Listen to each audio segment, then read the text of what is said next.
Let's talk a little bit about you and your function, your role. What do you do? A lot. But, I think, and we were talking before about what's kind of the typical day. Yeah. And, it's so diverse. And what I think that we've seen is this transformation that has taken place in citizenship. When I first joined Abbott, I focused almost all of my time on the philanthropic partnerships and contributed to the citizenship report in whatever way I could. Over time and with change of positions, there seems to be a shift in terms of society's interest in what companies do. They very much want companies to have a very aligned and focused and successful philanthropic program, but moreover, that used to be kind of the high priority. Now what they're saying, okay, we expect that from you. We expect that from Abbott. And we know based on what you've reported to date that you have that under control.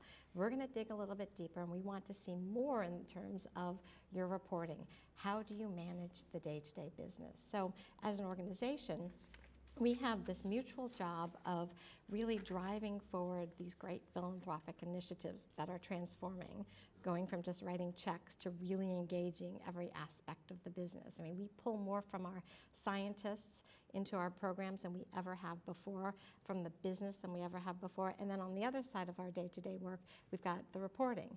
What are we doing about supply chains? How are we engaging with regard to China?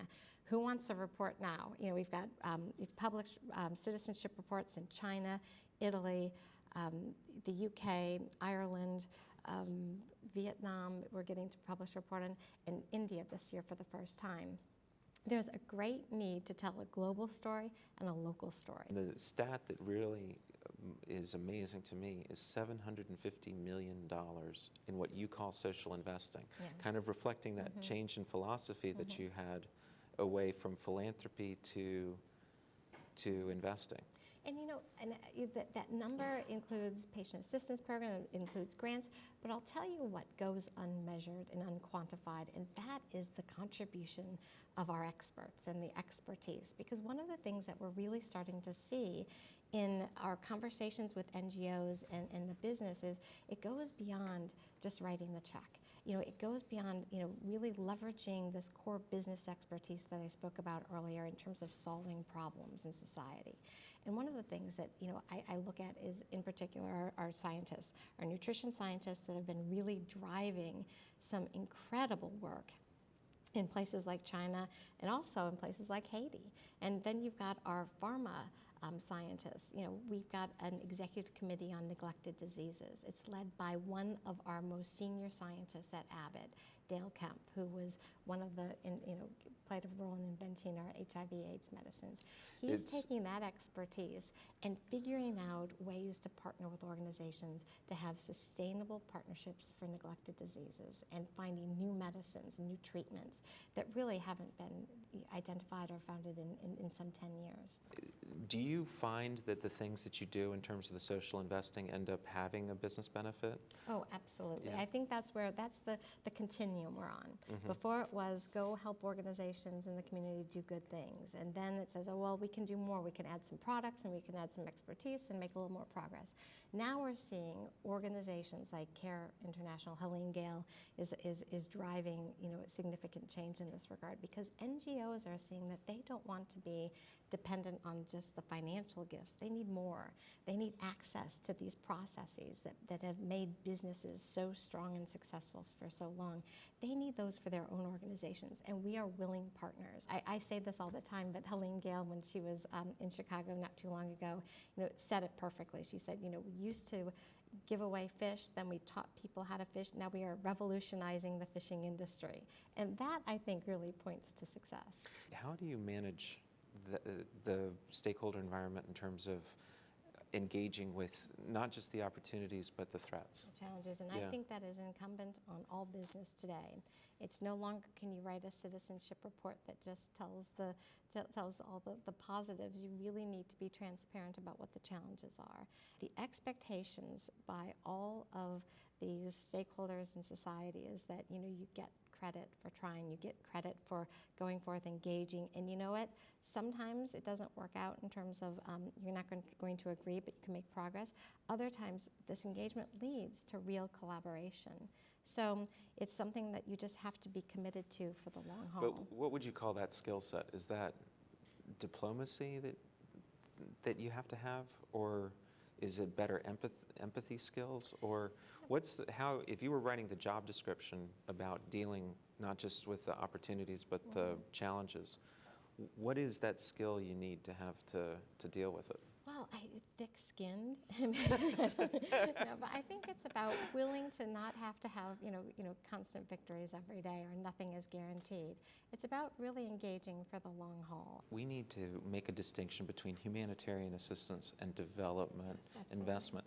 Somebody had a wonderful phrase for this the other day. They called it a pre-competitive environment. One of the things that we're really good at doing, we have a small, lean team back at Abbott headquarters, but we're always identifying people who are close to some of the biggest challenges. I mean, we get our best ideas, not from our team in Abbott Park, but from the people within the businesses that say, hey, our packaging can be better, it can be lighter, we can reuse this in a different way, or we can work with the government of China in a more effective way around nutrition analysis. And so our best, I think, contributions come from people embedded within in the business that are thinking about citizenship in a very strategic, competitive way.